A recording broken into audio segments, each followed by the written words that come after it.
ce chien dans la vitrine. C'est le sourire de Stéphane Blakowski. Bonjour Stéphane. Bonjour Guillaume. Bonjour de nos jours, on ne fait plus trop confiance aux hommes politiques. Du coup, les habitants d'un village du Kentucky aux États-Unis ont trouvé la solution. Aux dernières municipales, ils ont élu un chien. Bon, c'est vrai que si un jour Monsieur le maire fait ses besoins sur le trottoir, au moins ça fera pas scandale. Ah, mais ça pourrait faire scandale, mais pas à Rabbit Hash, le village où ça se passe, puisqu'on est à la campagne, donc les gens en ont vu d'autres. Même si Monsieur le maire va faire sa crotte dans les fourrés, ça ne gênera personne.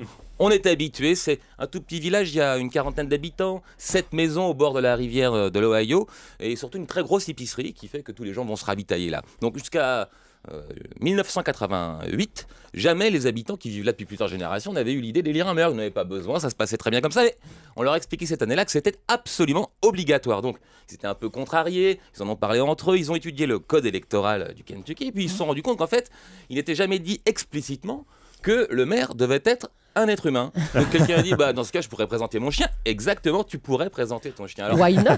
Why not? Ils ont dû leur dire, effectivement, c'est un peu comme ça qu'ils parlent là-bas. Et donc, le chien a fait une petite campagne électorale, il a serré la papate à tout le monde, et résultat, un corneau qui s'appelle Goofy a été élu dès le premier tour.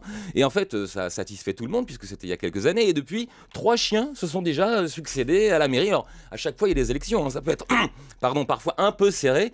Récemment, l'opposition avait présenté un chat qui s'appelle Travis, mais qui a été battu par le maire actuel, qui est une chienne, qui s'appelle Lucy Lou, un border collie. C'est-à-dire qu'auparavant, son métier, avant de faire de la politique, c'était de garder les troupeaux de moutons. Vous voyez qu'elle avait quand même quelques prédispositions pour la politique, ce chien. Ça ne m'étonne pas qu'elle ait été élue si facilement.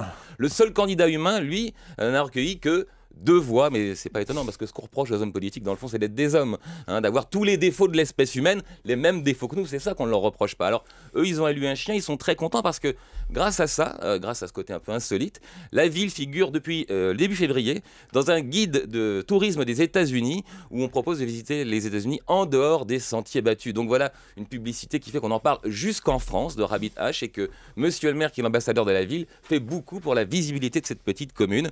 Donc si vous avez l'occasion, Guillaume, n'hésitez pas, faites le détour vers Rabbit Hash, et si Madame le maire vient vers vous, si même elle vous renifle les fesses, Guillaume, ce qui pourrait arriver, ne soyez pas gênés, c'est tout à fait naturel. Bien sûr.